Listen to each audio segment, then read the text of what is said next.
উচ্ছেদক লৈ জমিয়ত উলামা হিন্দৰ নেতাই মুখ্যমন্ত্ৰী হিমন্ত বিশ্ব শৰ্মাক অপহৰণ কৰা মন্তব্যক লৈ ডিফুত গৰজি উঠিল SPCF।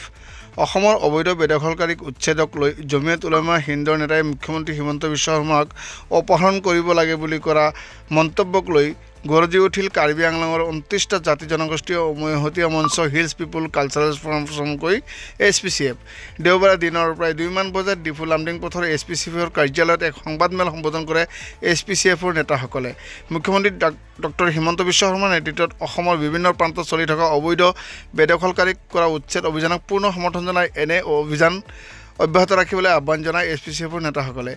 SPCFৰ অধ্যক্ষ লাইছান ইংলেঙে সংবাদমেল সম্বোধন কৰি কয় যে অসমৰ খিলঞ্জীয়া জাতি জনগোষ্ঠীৰ ভৱিষ্যত সুৰক্ষিত কৰিবলৈ অসমৰ বনাঞ্চলৰ পৰা অবৈধ বেদখল কাৰ্যক যি উচ্ছেদ কৰিছে সেই উচ্ছেদ কাৰ্যক খিলঞ্জীয়া লোকে পূৰ্ণ সমৰ্থন জনাইছে।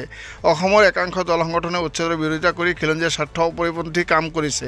শেহতীয়াকৈ ৰাষ্ট্ৰীয় পৰ্যায়ৰ ইছলামিক সংগঠন জমিয়ত উলামা হিন্দে নেতা মহম্মদ মেদনীয়ে অসমৰ উচ্ছেদৰ বিৰোধিতা কৰি খিলঞ্জীয়া বিৰোধিতা কাৰ্যত লিপ্ত বুলি কয়। উচ্ছেদ কৰাৰ বাবে অসমৰ মুখ্যমন্ত্ৰীক অপসাৰণ কৰিবলৈ কৈছে। মাদানীৰ এনে মন্তব্যৰ তীব্ৰ বিৰোধিতা কৰি শীঘ্ৰে এনে মন্তব্য প্ৰত্যাহাৰ কৰিবলৈ সকীয়াই দিছে লাইছান ইংলেঙে। আপোনালোকক হঠাৎ নিমন্ত্ৰণ কৰাটো হৈছে আমি যেহেতুকে একেদিনত আমি খুব ছ'চিয়েল মিডিয়াত বা বহুত অসমৰ প্ৰতি অসমৰ যোনটো বনা অঞ্চলত বন বিভাগৰ আন্ধাৰত যোনে আগ্ৰাহন কৰিছে, যোনে দখল কৰিছে বেদখল হিচাপে অসম চৰকাৰ তথা অসম চৰকাৰ তৰফৰ পৰা যিটো উচ্ছেদ অভিযান চলাইছে তাত আমি হিল পিপুল কালচাৰেল ফৰাম তথা SPCF 29টা জাতি জনজাতি সংগঠনে আমি সম্পূৰ্ণ অসম চৰকাৰৰ প্ৰতি আমি সমৰ্থন জনাইছোঁ। কিয়নো অসম চৰকাৰে ভাবিছে যে ভৱিষ্যতে অসমৰ সুৰক্ষিত হৈ থাকক, তাৰ উদ্দেশ্য ৰাখি সেই উচ্ছেদ অভিযানটো আৰম্ভ কৰিছে। তাত আমি দেখিছোঁ, সেইকাৰণে আমি সম্পূৰ্ণ তাত সমৰ্থন কৰিছোঁ। ইয়াৰ লগে লগে আমি ক'ব বিচাৰিছোঁ অসমৰো কিছুমান সংগঠন ইয়াৰ প্ৰতিবাদো কৰা আমি দেখিবলৈ পাওঁ। কিন্তু ইয়াত আমি উল্লেখযোগ্য হিচাপে আমি চাব লাগিব যে অসমত যদি আজি সুৰক্ষিত হ'বলৈ কাৰণে যদি হয় তেতিয়াহ'লে বিভিন্ন জাতি জনগোষ্ঠীসকলে যেনেকৈ সমৰ্থন কৰিছে আমি সকলোৱে আগবাঢ়ি সমৰ্থন কৰিব লাগে।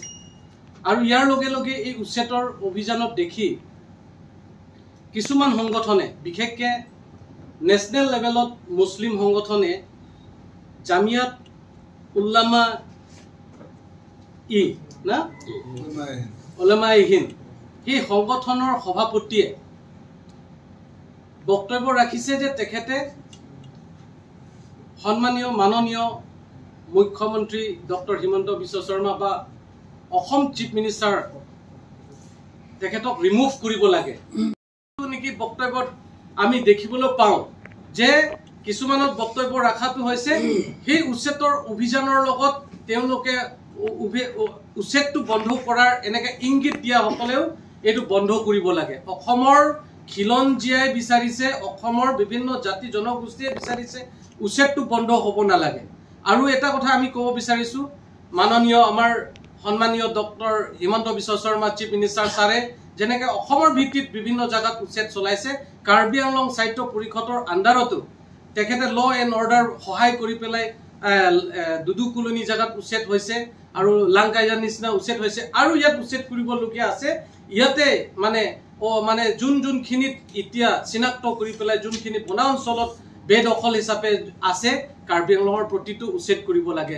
আৰু এই উচ্ছেদৰ জৰিয়তে বাহিৰৰ পৰা বাহিৰগত বা বাংলাদেশীসকলৰ ইয়াত আছে কাৰণে এইবিলাক বস্তুত তেওঁলোকে বাহিৰৰ পৰা তেওঁলোকে বক্তব্য ৰাখিছে। সেইকাৰণে এইটো অতি সোনকালে বন্ধ কৰিব লাগে। আৰু মাননীয় চিফ মিনিষ্টাৰ ছাৰক যেনেকৈ ভাবুকি দিয়াটো আমি কোনো সহ্য কৰিব নোৱাৰে বুলি আপোনালোকৰ আগত আমি ক'ব বিচাৰিছোঁ আৰু কণ্ডেম কৰিছোঁ। উইথড্ৰ কৰিব লাগে অতি সোনকালে এইটো জামিয়াত উলামা হিন্দ সংগঠনে। সেইটোৱে মই চমুকৈ ক'ব বিচাৰিছোঁ।